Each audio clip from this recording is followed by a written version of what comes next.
শুভ সকাল বন্ধুরা, আমাদের এখানে শীতলা পূজা। বন্ধুরা চলো পূজা দিতে যাব, সেই ব্লগটা তোমার দেখাবো। দেখো চলে এসেছি মন্দিরের পাশে, সব বাতাসা, আলতা সিঁদুর, মিষ্টি নেবো, আর গোটা ফল তো নিয়ে নিচ্ছি বাড়ায়। দেখো মালা নিয়েছি একটা, এই মালাটা এত ভালো, মালাটা মানে 20 টাকা নিয়েছে দাম, এত সব মানে ভালো, আগের দিন এনে রেখেছে, ঝুলিয়ে রেখেছেন, দারুণ মানে ফুটেছে বন্ধুরা। যাক মন্দিরে চলে এসেছি, দেখো এই যে এবার সব দিচ্ছি ছেলের হাত দিয়ে নিয়ে নিয়ে। তার এই যে বাইরে চারিদিকে রেলিং দাও, বাইরের থেকে দেখতে হবে, ভেতরে ঢোকা যাবে না প্রচণ্ড। আর এই দেখো যাও কোনো রকম দেখাচ্ছি যে মন্দিরটা দেখা যাচ্ছে না, এখনই ভিড়, আর বেলা পড়লে তো আরও ভিড় হবে বন্ধুরা। আমি সকাল সকাল চলে এসে পুজো দিতে।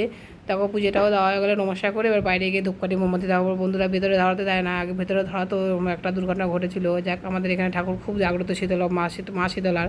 মা শীতলা অনেকে শীতল পান্তা খায়, কিন্তু এই মা শীতলায় আমাদের নতুন করে রান্না করতে হবে, সব ধুয়ে মুছে পরিষ্কার করে সব নিরামিষ করতে হবে বন্ধুরা। যাক দেখো এখানে দুপুরে মোমবাতি দিয়ে একটু আরতি করব বন্ধুরা, একটু দেখাবো ঠাকুরকে। আর এইখানকার ঠাকুর খুব জাগ্রত ঠাকুর বন্ধুরা, খুব মনোকামনা পূর্ণ হয়, যে যা চায় বন্ধুরা। অনেকে গীত বেঁধে যায় বন্ধুরা। যাক প্রত্যেক বছর হয়, অনেকে বাতাসা লুট দেয়। আর এখন একটু ফাঁকা আছে বলে বন্ধুরা তাও তোমাদের কাছে শেয়ার করছি, দেখাতে পারছি। ভিড় হলে তাহলে দেখাতেই পারতাম না, একটু সকাল সকাল চলে এসেছি বন্ধুরা।